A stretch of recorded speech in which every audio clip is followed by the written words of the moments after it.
You're listening to the Sex and Psychology Podcast, the sex ed you never got in school and won't get anywhere else.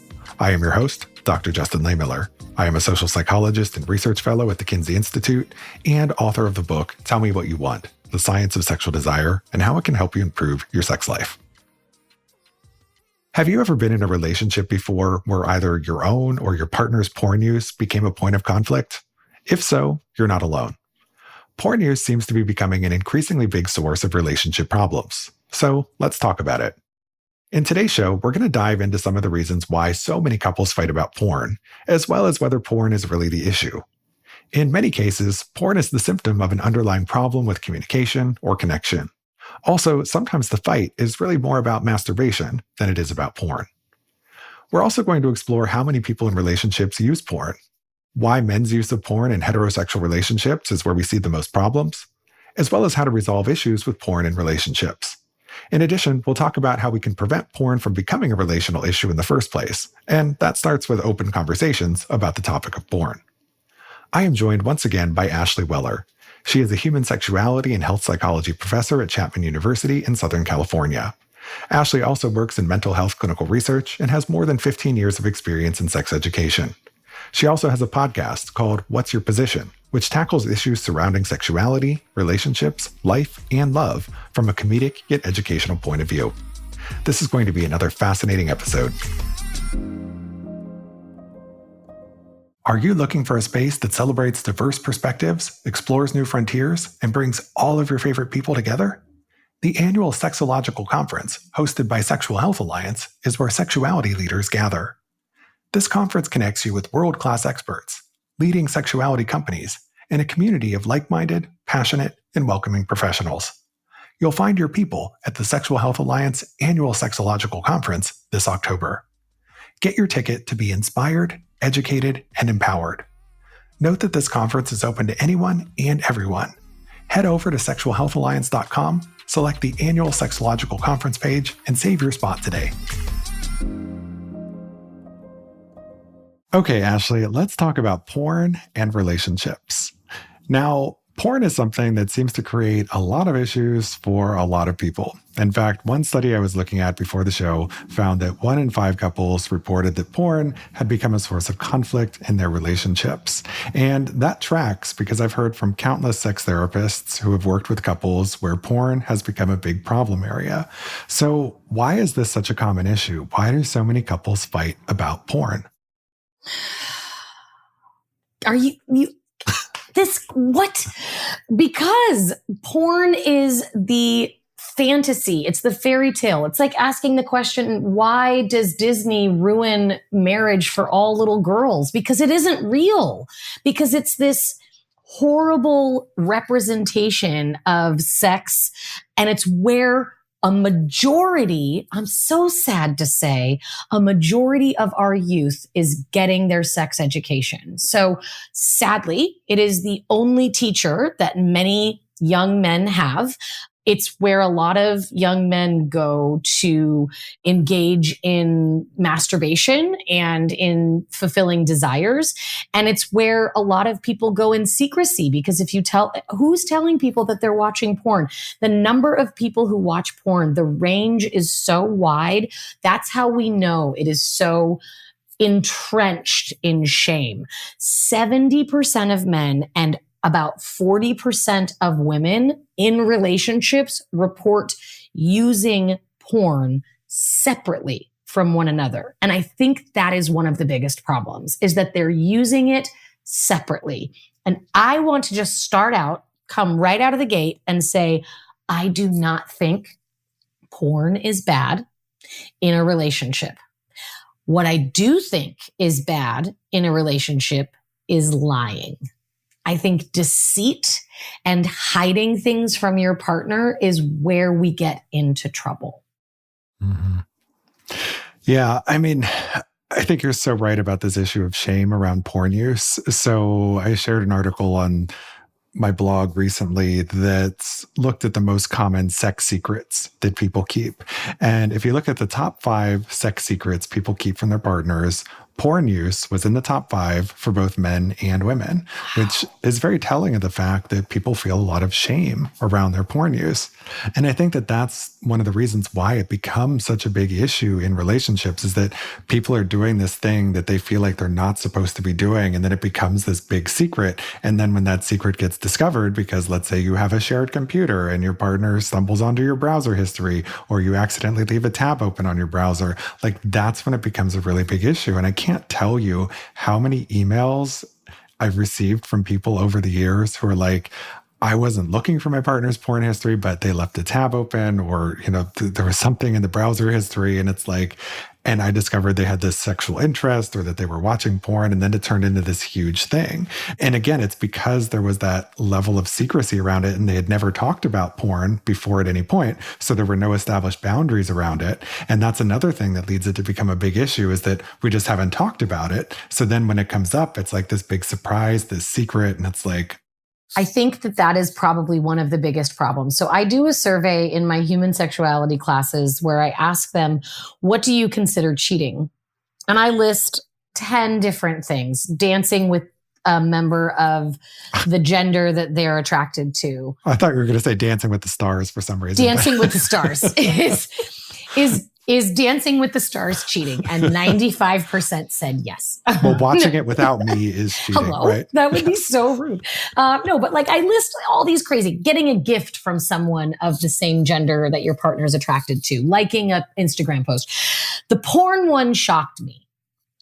30% of my students said, this has been given in the last 6 years. I give it to every class. So there's probably 700 responses. 30% say that it is at least somewhat cheating to watch porn. And when I reveal that statistic, the look on people, and when I say people, I typically mean heterosexual men's faces, is one of absolute fear, because they don't realize that their partner considers it cheating, which is tantamount to the end of a relationship. And I think that it's more so the betrayal of trust that you're not talking about it, rather than, I told you not to watch porn and you did it anyways. I don't think that conversation is happening. I really, truly believe that a lot of people don't know what porn is, what it looks like.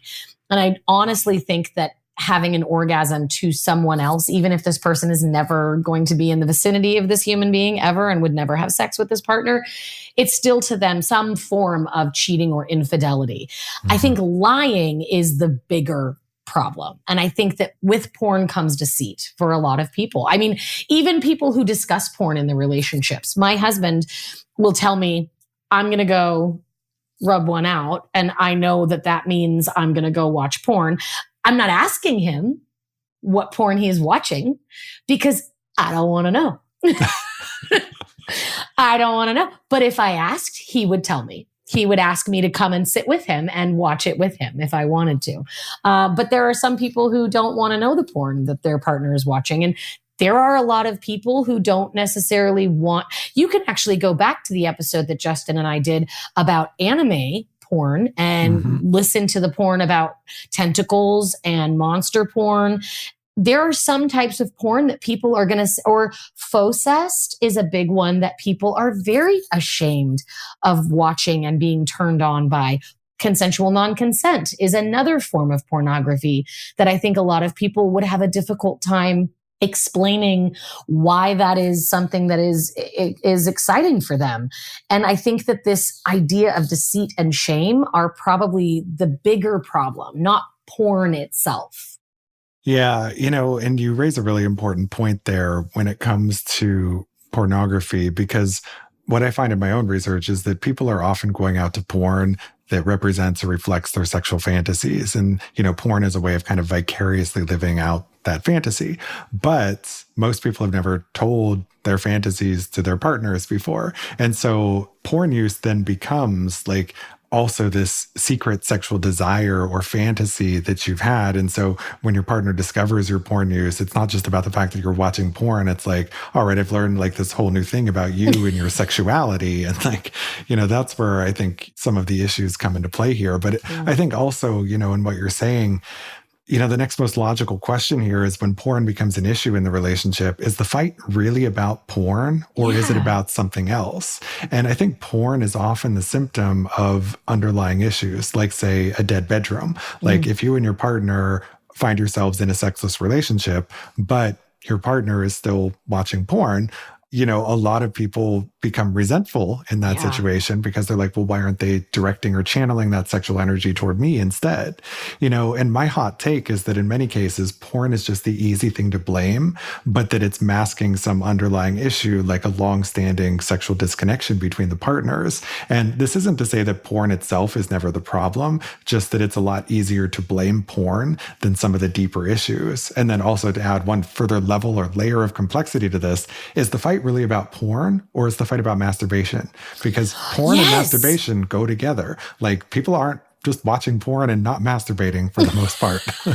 I actually would love to meet a person who just watches porn just to watch it. And like, I watch it for the plot. I watch it for the plot, like for sure. No, I think that is a really excellent point. I think that there is a lot of issues around this idea that your partner is pleasuring themselves without you, and that is somehow a form of infidelity or somehow a form of betrayal. And I think to your point, it doesn't even have to be that it's sexless. I think that there is this difference in desire throughout the course of a relationship. And I really love to talk about desire with 18 to 25-year-olds, right? Because I say to them, look, you may be full pedal to the metal at the beginning of the relationship. And anytime your partner walks in the room, you're both hands all over one another, drawn to one another. You wake up in the middle of the night, you want to have sex, but get 3 years, 2 months, 6 months, 9 years, 7 years into it, there may come a point when one of you has the flu. Heaven forbid you have the flu or COVID, or you have to go on a work trip for 5 days, or you have children, or you have a stressful job and you do not have the same level of sexual desire. Your partner should not be forced to abstain because you too are abstaining. And this idea that a person should be able to acoustically pleasure themselves without pornography. That's the acoustic version of masturbation, by the way, is sans porn. It's just with your mind, is difficult for a lot of people, especially in the digital age. We don't all have a vivid imagination. I myself not included. Thank you very much. But not everyone has a vivid imagination and can't just conjure up the last time they had sex. And porn is a very easy way to initiate desire, initiate erection. It can also be used for individuals who are older, who may have a harder time achieving that level of desire. They may not be a starter. They may be let's move into this. And porn can be a way to get an erection moving. Porn can be a way to get lubrication flowing. Porn is not the enemy, Justin. Yes, it is not the enemy, but it's the easy target to blame. It is. And certainly there are negative aspects of porn. And, Sure. always happy to acknowledge like porn is a complicated, complex, nuanced subject. I'm sure that you have episodes where someone has acknowledged that porn might be a problem, but this isn't it. Well, and you did at the very beginning of the show. Like porn is a problem in terms of when it serves as the default form of sex education, because it is not an educational tool. Exactly. But it's one of these things where used in some ways, it can be positive in people's lives. Used in other ways, it can be negative. Right. So I think in talking about how to deal with issues related to porn use in relationships, a good starting point is acknowledging just how common porn use is. I think many conflicts around porn boil down to my partner shouldn't find anyone other than me attractive, or my partner should seek sex with me before they look at porn. So in other words, I think sometimes, I'm not saying this is all the time, but sometimes there's some insecurity that's at the root. So I think it's helpful to recognize that just because somebody is in a relationship or is married, that doesn't necessarily mean that they're never going to masturbate or look at porn or be attracted to other people ever again. And just because they do any of those things, that doesn't mean that they're no longer attracted to you or that they prefer porn to having sex with you. So I think we need to normalize the fact that people in relationships, including married people, still masturbate, sometimes still use porn. right? So, I think you mentioned a little earlier, it's very common for people in relationships to watch porn. Mhm. And in one study I looked at right before the show, published in the Journal of Social and Personal Relationships, it found that 80% of couples had at least one partner who had watched porn in the last month. And if you break it down by couple members, the number was actually 97% for gay men, 75% for straight men, 56% for lesbians, and 40% for heterosexual women, right? So lots of porn use happening in relationships. I also think it's really sad that heterosexual women are the least likely to report using pornography. The fact that they're the least likely to report it is probably accurate. They probably are the least likely group to use it. And I do know that porn is something that is shameful and taboo. So the numbers are probably skewed lower as far as who is using pornography on a regular basis. I'm sure more people use it than admit to it. But I think that those numbers should tell you something also. Those numbers should also tell you a story. The fact that 97% of gay men use porn, the fact that, what was the heterosexual, 80? 75%. 75% of straight men. And then that lesbians are using porn more often than heterosexual women. When we look at those statistics side by side against the orgasm gap, they're pretty fucking similar. And I think it's important that we teach people porn literacy alongside like orgasm literacy, right? So the fact that porn is fake and that it's a fairy tale is a great thing to teach people. It should not be taken at face value. It should not be taken as something that you should be able to emulate. I do think it's important to recognize that a lot of individuals in the LGBTQ community see themselves sexually for the first time in porn. Mm-hmm. And that's probably why the numbers are so high among LGBTQ individuals over straight individuals, because we see straight sex constantly in mainstream media. We see it in Netflix. We see it in fairy tales. We see sex all the time with straight people. So it's a lot easier for straight people to say, oh, this is what sex should look like. I don't need to go to porn. We still have people using porn as sex education. So that's a problem. But I think heterosexual women are missing out. I get that, but there's also another layer to, I think, how heterosexual women in particular relate to porn, in that a lot of them see pornography as being exploitative to women. That's fair. This is part of the reason why a lot of straight women actually prefer to watch gay male porn. Oh, yeah. Because they don't have to like mentally project themselves onto one of the characters on screen, and they can just like focus on the enjoyment of or the pleasure of the people involved, as opposed to thinking about like, oh, is this woman, like, did she consent to be here? Sure. Is she enjoying what's happening? And so, I think women have a more complicated relationship with porn for a lot of reasons. But I think, we'll get back to this more in a moment, because I want to talk a little bit about ethical porn and how it might be a solution for some of these issues. Have you ever been on a date night where you realize that you're at the same restaurant, ordering the same food, and having the same conversation that you've had many times before? Me too. While having some routine in your relationship can be comforting, when things get too predictable outside of the bedroom, they tend to feel that way inside of it as well. I've been there, I've done that, but that's where Beducated can really help. Beducated is an incredible resource for cultivating more pleasure and connection in your relationship. They offer more than 100 courses that guide you step by step through things that you've probably always wanted to try, but weren't quite sure how, whether that's sensual massage, playful role play, dirty talk, or even just how to talk more openly about sex in your relationship. There's even a course on sensual dance techniques that will teach you how to seductively undress with confidence. And the best part? You can learn it all together. It's the perfect way to level up your date nights from the standard dinner and a movie to discovering or rediscovering how to drive each other wild in bed. Beducated is where toe-curling pleasure meets expert-backed education. Get 50% off the yearly pass by using my last name, Laymiller, as the coupon code. Try Beducated risk-free with a 14-day money-back guarantee. Check the show notes for the link and be sure to use my last name to get your discount.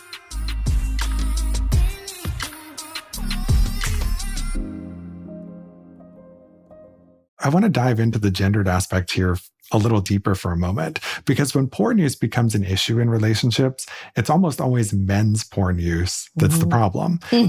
I can't think of a single case I've heard of where a man was upset about his wife or his girlfriend's porn use. And I'm not saying that that has never happened. It's just that if it does, we don't hear much about it. Now, men on average, as we've said, are much more likely to abuse porn, and they use it more frequently than women. So that alone is one reason why men's porn use is more likely to be an issue. They're simply the ones who are using it the most. But I think it's deeper than that. So why do you think porn use becomes more of a problem in relationships for men than it does for women in terms of their own use? And, another layer to add to this is like porn use rarely becomes a problem in LGBTQ relationships. It's really a problem in heterosexual monogamous relationships with regard to men's porn use. So I think a lot of this has to do with what we talked about at the beginning when it comes to secrecy. So I found a study that said 1 in 4 men hide their porn use.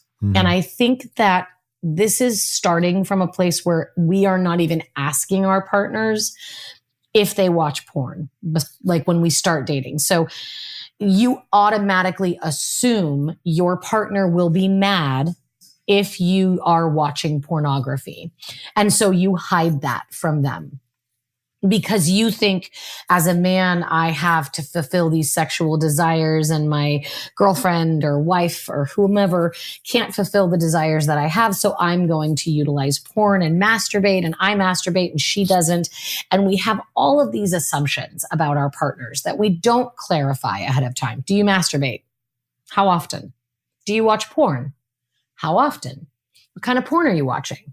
And we don't include our partners in these sexual scenarios that they could actually be a part of.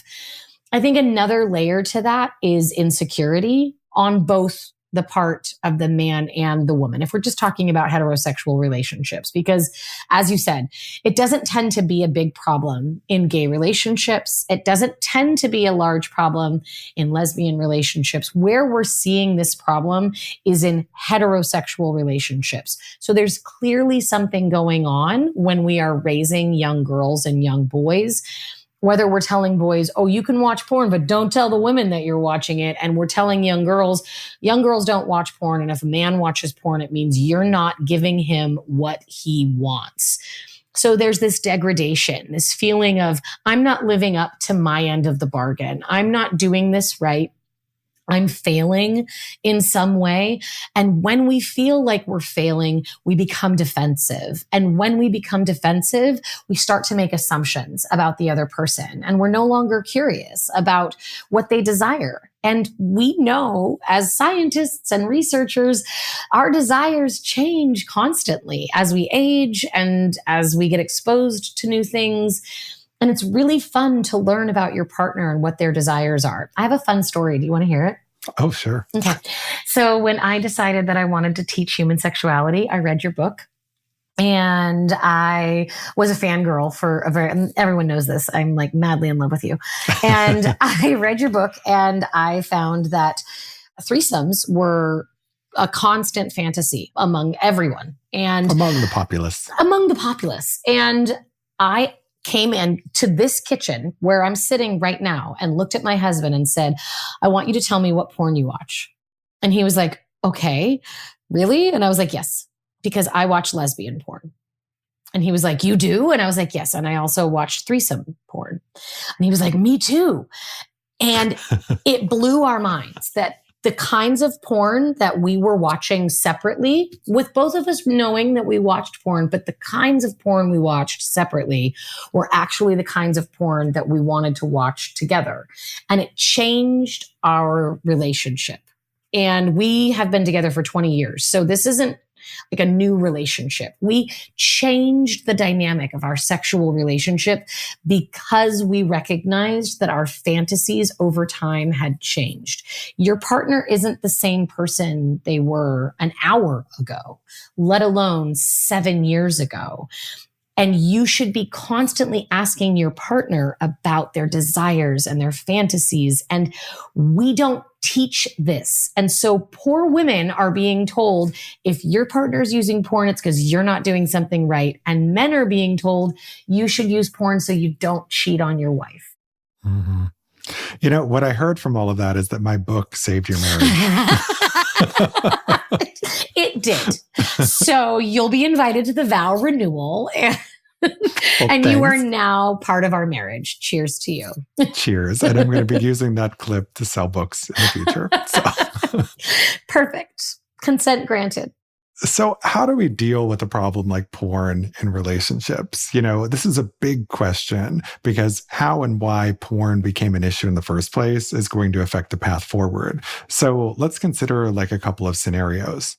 So let's say someone is uncomfortable with their partner's porn use because they believe porn is exploitative to women.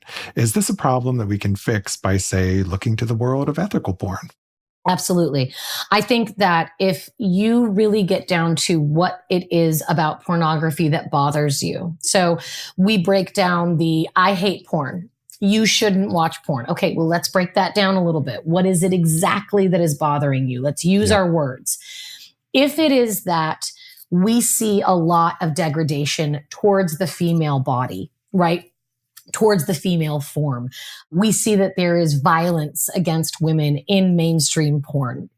Absolutely agree with this. Let's find some ethical porn sites that we can utilize. I love, now I'm on the spot. Erica Lust. I love her. I've also written... Paulita Papel. Yeah, love that one too. Got more. There's so many that are... Lustery. Yeah, that one as well. Bellissima, yep. Yeah, love that one too. I've written copy for after porn, like how you can read about what was going on in the porn. And there's so many great ethical porn sites. And to be honest, we should all be watching ethical porn anyways, because that means the performer is getting paid. So ethical doesn't just mean that women are treated like humans, right? It's not just that. Ethical doesn't just mean that everyone's pleasure is valued. Ethical also means everyone's getting paid for what they're doing. And like, you're not just pirating random sex videos off the internet. So if really what you're worried about is the way that women are being treated on that, or like that your erotic platform in your brain and your erotic template is being changed and you now need more violence in order to achieve orgasm, look into ethical porn and dial down the violence and the degradation that's taking place. Don't search for that. Search for more women-friendly, women pleasure-focused terms in your porn search if you aren't going to choose to pay for your porn. Yeah, and for folks who want to learn more about the world of ethical porn, there are previous episodes of this podcast where I've interviewed Erica Lust and Paulita Papel, both of whom are ethical porn directors and can give you an inside look at the world of ethical porn. And one other benefit of ethical porn is that it tends to be a place where you see more real bodies as opposed to the kind of exaggerated bodies and genitals that you see in a lot of mainstream porn. And so, you know, it's more representative in a lot of ways of what people's bodies and what sex looks like in the real world. So lots of reasons to check it out. So I think there's also a lot that can be done in advance to prevent porn from becoming a problem area by simply having open and honest conversations about porn and your sexual values. But porn, like sex in general, is a tricky topic of conversation for most people, so they just avoid it. But if you never talk about what your boundaries are around porn, you can't really be that surprised when those boundaries get crossed, right? You can't just assume that, well, I don't watch porn, so that means my partner doesn't watch porn either, right? Yeah. Not a good assumption to make. No. So early on in your relationship, you and your partner should have a porn talk. And you should also talk about your other sexual values that are important to you and also what infidelity even means to you, right? Don't you agree? I do. I was just going to say, this all starts from a conversation that you should be having before you get into this relationship. There's no way the person you're going to date has never watched porn. That's just, in this society, that's not possible. So asking a question Well, about it's unlikely, not impossible, unlikely. I'm going to go, I mean, like, honestly, if you think about what we would have considered porn 20 years ago is what is on Netflix right now. Like, Oh, sure. we're watching sexual interactions between people and innuendos of people, and like what used to be on HBO late at night in the 1990s is now an episode of You on Netflix. Like, it's An episode of me? No. I'm kidding. an episode of Justin. I would watch that shit. Let's go. I mean, I've been working on my sexual memoirs lately. ooh, And, it's funny. I was writing the other day about my own first experience encountering porn and how it was, vintage issues of Playboy from the 60s and 70s. And for me, my first exposure to porn was just seeing some breasts and bushes, Yeah. and compared to what people today are seeing, their first exposure is dramatically different. And so, yeah, I mean, the nature of porn in terms of how it affects us and what it means, and also what it means for relationships, I think is very different, just given the way that porn itself has evolved and changed so much over time. I think the definition of porn has Yeah. changed based on the media, and not the media like news, but like the way we present it, whether it be in art, whether it be in clay, whether it be in paintings, whether it be in photography, whether it be in video. The media with which we use pornography has changed over time. And so when I say it is almost impossible for you to have never seen porn, I really, truly mean it is almost impossible for you. Even if you're not intentionally seeking it out. Exactly. And so it's important to have this conversation at the onset of the relationship and really clearly establish what your expectations and needs are. I would like to throw in that I think it's really important to know your attachment style. Yep. When it comes to pornography and a relationship, because anxiously attached individuals, I myself included, different people, different attachment styles can have different reactions to porn use. And it's really important to bring that up to your partner. Know thyself, right? Know what you want. But also remember, your partner does not have the same desire as you today, tomorrow, yesterday, in 6 hours, in 5 hours. You guys might line up at some point, and that's fantastic, but everyone's desire is moving throughout the day. And releasing your orgasm, having the dopamine, serotonin, the oxytocin, it isn't a slight against you. It is your partner taking control of their day. It's your partner alleviating menstrual cramps. It's your partner getting rid of a headache. It's your partner getting rid of tension before a big meeting. Releasing an orgasm, again, back to this question of, is it the porn or is it masturbating? We really need to narrow that down for sure, because masturbation is not the enemy. Porn also is not the enemy, but understanding what your relationship with both of those are prior to getting into a long-term relationship is imperative for your mental health and for the well-being of your relationships. And honestly, difficult conversations are what make a strong relationship. Yeah.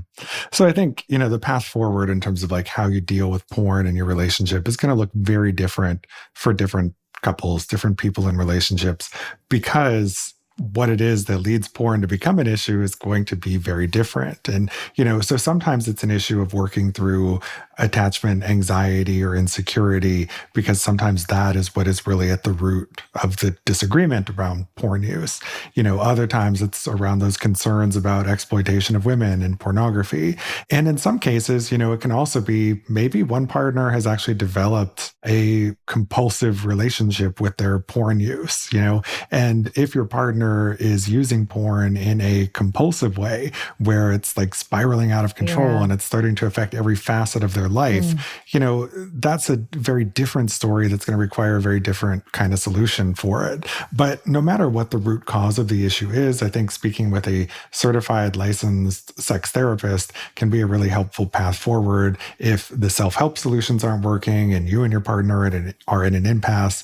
Talking to a licensed professional, again, look for a certified one, ASEX certified specifically, to ensure they're sex positive, and don't buy into the whole porn addiction myth that's out there. No. Make sure you're speaking to the right person so that they're not ending up shaming you for your porn use and instead are providing you with healthy coping tools. I really find it frustrating. Again, I'm looking up, research and I'm typing in, how to utilize porn in a relationship.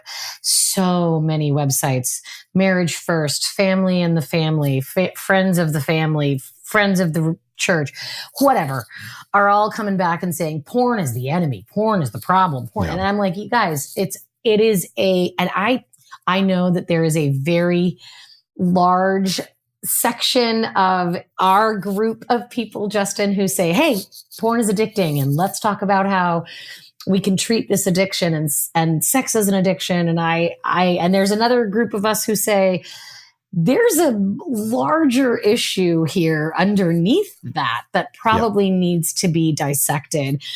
Don't give your money to snake oil salesmen. There is absolutely a pornography problem in this world.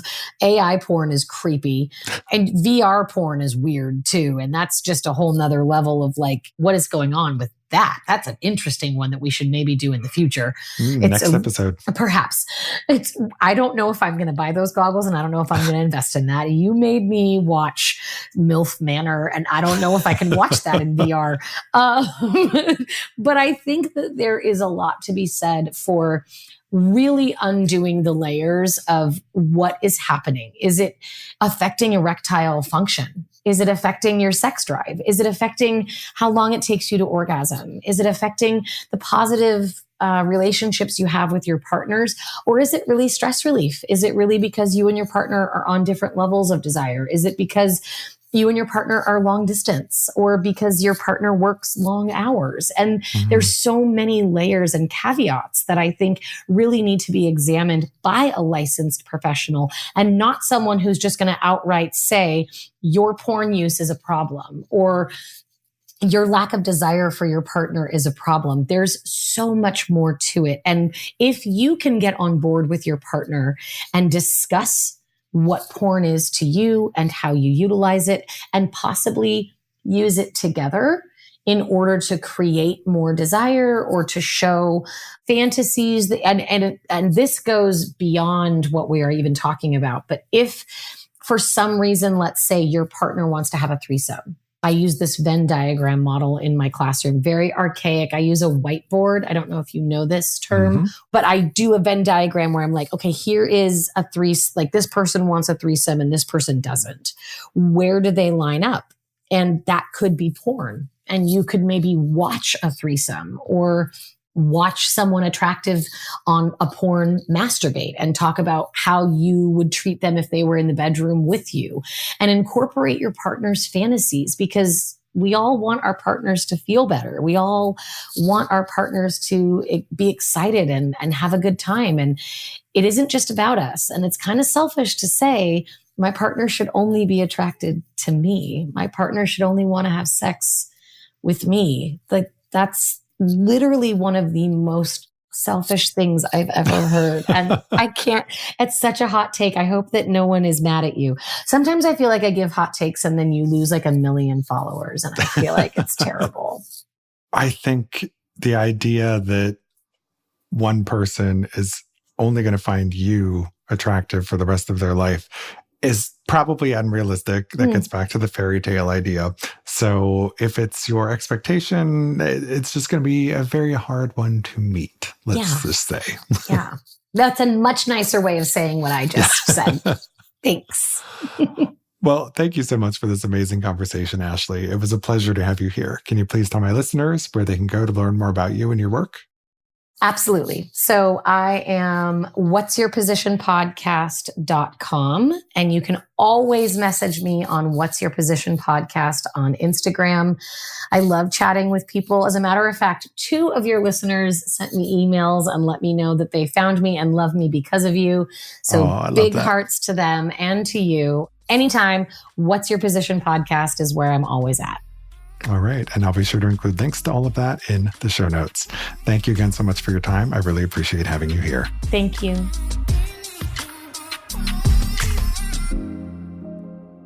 Thank you for listening. To keep up with new episodes of this podcast, visit my website, Sex and Psychology, at sexandpsychology.com, or subscribe on your favorite platform, where I hope you'll take a moment to rate and review the show. If you listen on Apple Podcasts, please consider becoming a Sex and Psychology premium subscriber to enjoy ad-free listening for just $3.99 a month. You can also follow me on social media for daily sex research updates. I'm on Blue Sky and X at Justin Lehmiller and Instagram at Justin J. Lehmiller. Also, be sure to check out my book, Tell Me What You Want. Thanks again for listening. Until next time.